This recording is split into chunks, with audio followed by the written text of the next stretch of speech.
Former President Donald Trump was less worried about the 2016 election than he was about the future of his marriage when he allegedly authorized hush money payments to Stormy Daniels, the adult actress he's accused of having an affair with, a biographer has claimed. Writer Tim O'Brien said Trump was likely terrified about the reaction of his wife Melania, though that doesn't mean the effect on the election didn't also concern him. If Melania Trump left Trump a month before the election, it would have hurt his image, O'Brien said.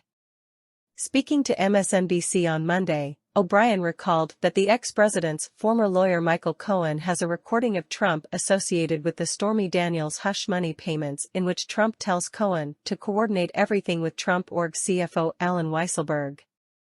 That executive is currently in New York City's Rikers Island jail after a fraud investigation found he took untaxed perks like cars, apartments, and tuition.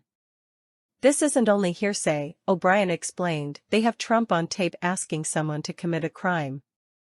And nothing of substance went on in the Trump organization at all that involved money that Donald Trump didn't sign off on if the sums were significant or the consequences were significant.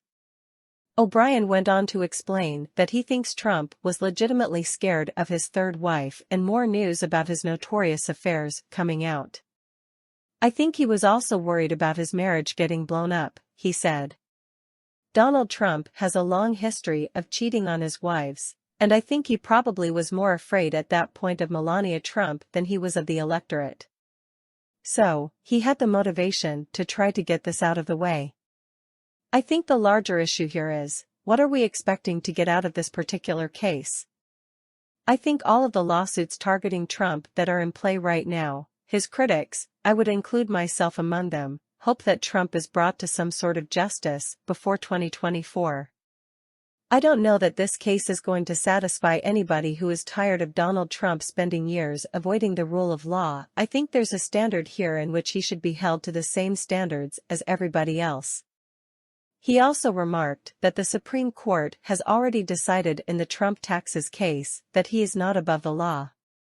I think in the larger sphere of things that are staring at him, that represents existential threats, I don't think this one is the tallest order, he closed. I think it's important that DA Alvin Bragg see it through, and I think it's important that Trump be held accountable under the law.